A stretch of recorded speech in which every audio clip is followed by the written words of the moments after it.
and welcome back to my kitchen. I'm Courtney Rich with Cake by Courtney, and today we're making some cookies. Not just any cookies. These cookies are inspired by Hudson's Cookies down in Southern California. We went there during Christmas break. I tried this cookie and immediately said to myself, I've got to recreate this because how can I live my life without having this cookie all year round?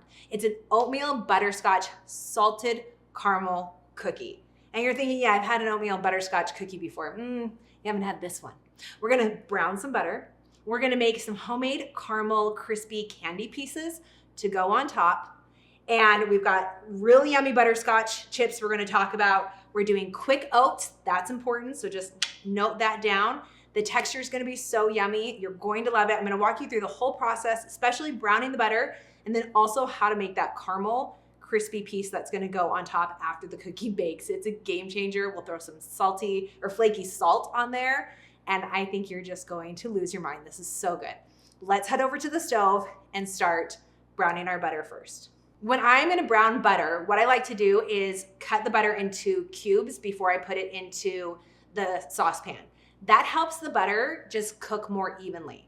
Now, this is gonna take a couple minutes, but don't walk away. You need to keep your eye on it because once the butter starts cooking, and you'll see it starts to foam a little bit, it's gonna start to brown pretty quickly, and from browning, it will turn black. And brown butter is amazing, but the black butter, the burnt butter, not so much. So let's keep our eye on it and let this cook. And so once you start seeing those brown specks, that's when we're gonna turn the stove off and set this aside. Now, it doesn't have to harden again before we're using it for the cookies, but we do want it to just cool down a little bit. So while this cools, let's make our salted caramel pieces. To do this, we're just gonna mix a little bit of sugar with some water, and this is just gonna mix on the stove and cook on the stove on its own. You don't need to mix it while it's cooking. Just at the beginning, dissolve the sugar into the water and then just let it be. If you stir it while it's cooking, it's gonna have more of a chance to crystallize, and we don't want that. Then we're just waiting for this mixture to start to turn a light brown caramel color. We're gonna add just a little bit of heavy whipping cream and then our vanilla and our salt. And immediately we'll pour it on to parchment paper or a Silpat mat, and it's gonna harden, and then we'll crush it up. Let's make the dough. So we've got our brown butter. It's not set, it can be runny like this, totally okay. Let's add our brown sugar. We got a good healthy amount of brown sugar there and a little bit of granulated sugar. I wanted these cookies to have a good chewy center, so that's why I went with more brown sugar than the granulated sugar. I'm gonna stir this really nicely so we get the sugar just saturated with that brown butter and the flavors there. Okay, let's do our eggs. Just 2 eggs. 1, 2, and vanilla. And another reason you don't want to make the dough while the brown butter is still hot, you'll cook the eggs. We don't need this tasting like scrambled eggs, okay? So let that brown butter cool for like 10 to 15 minutes while you're working on those caramel pieces. That's gonna come together. Still thin, don't worry. You're looking good right now. Then let's add our all-purpose flour. And then we've got a combination in here of our salt, some baking soda, and just a little bit of baking powder. We'll stir that together.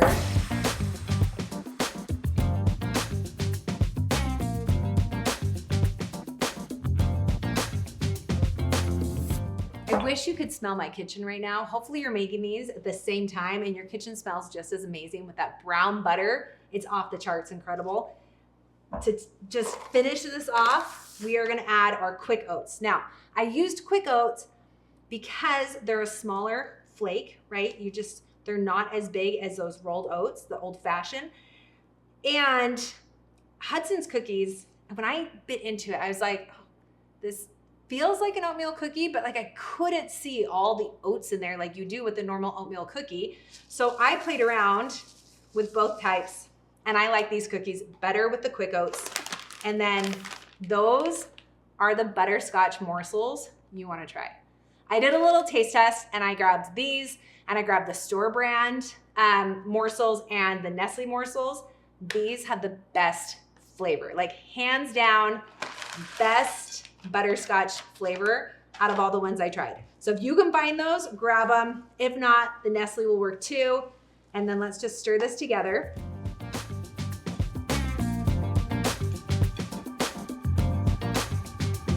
Before you bake these, and I hate to do this to you, I need you to just put the dough scooped up in the freezer for 15 minutes. Set that butter just a little bit because that's gonna help it bake and not go totally flat. Now, another important thing to note, I'm using parchment paper. I use Silpat to put my caramel on and get hard and to break apart.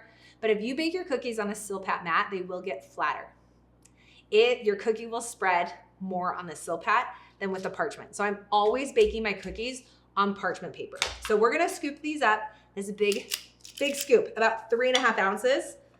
But we love that because then our center is gonna stay a little puffed up here because we are freezing it. It's a big cookie and there's lots of dough, and we're gonna get this chewy center. So I'm just gonna scoop up all the dough right now on one baking sheet, and then I'll bake them with only about like 8 balls of dough on each baking sheet. But just go ahead and flatten that in there, and you can tell, I mean, the dough feels soft, so don't bake them like that. Just give them like 15 minutes in the freezer, and you'll be so happy you did. 16 cookies ready to go. I'm gonna put them in the freezer for 15 minutes while I preheat the oven to 375. The caramel has had time to harden. And look, I mean, you don't even need the mallet. You can just break it up with your fingers. Might be a little sharp, so like, hopefully you don't poke yourself, but you're not gonna cut yourself.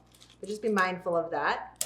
Okay, little pieces, because what we're gonna do is we're gonna put these on the cookies once they come out of the oven right away. So the cookie will still be soft, and we just kind of push this in right at the top so that when you bite into the cookie, you get this crispy salted caramel element that you're gonna love. And I like having a couple big pieces, but then the rest can be small, especially if you want like a visually appealing cookie. You could save a couple big pieces like that to put in the top. Let's grab the cookies from the freezer, spread them out on the baking sheets, and bake them up. I'm gonna put 8 cookies on this sheet. Spread them out so there's some room for the cookies to spread. So I like do 2 rows of 3, and then I just do the 2 in the center. And I'm gonna bake these at 375 for about 6 to 7 minutes. We don't wanna over bake them. We still want them to be, just look like they're slightly underdone, because they're gonna set and still have that really chewy center and kind of a crispy edge, and we'll put the caramel pieces on in just a minute.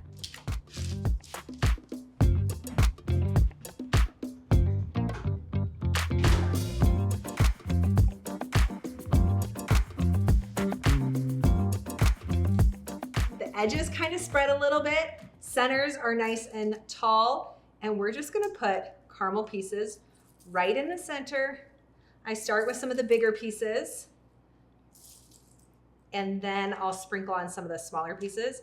But getting those bigger pieces in there kind of helped me create a little bit of a cavity right here, this like hole where I can sprinkle some more of those smaller pieces.